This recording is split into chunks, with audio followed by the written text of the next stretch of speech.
There's a quote on your Twitter profile page from the great Muslim leader and the grandson of the Prophet, Imam Hussein, that reads, "Those who are silent when others are oppressed are guilty of oppression themselves."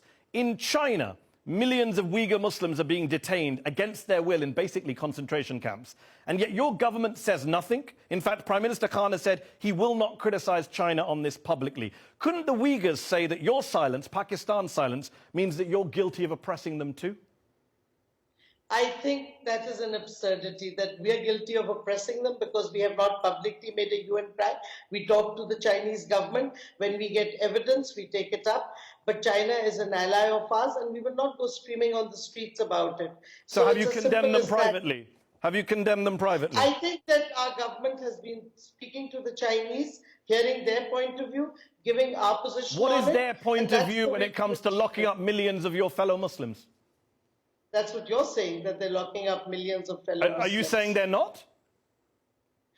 I am saying that there may be cases, and we have taken it up with the Chinese. That's how we deal with our allies.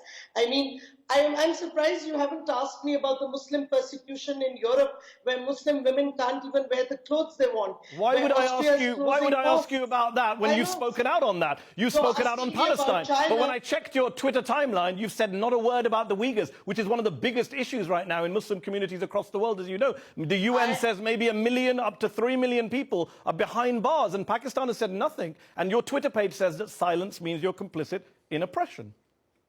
Not at all. I'm not complicit in oppression. Well, will you condemn it now? Will you say something now about the Uyghurs as the Human Rights Minister of Pakistan? I am saying persecution of any group as a group deliberately is wrong, be it the Muslims in Europe, be it in China, be it anywhere.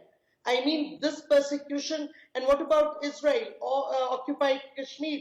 Anywhere where groups are targeted deliberately, I think is wrong, and we must stand up and speak up about it. But okay, well, you haven't stood up and spoken about the Uyghurs. That's the problem.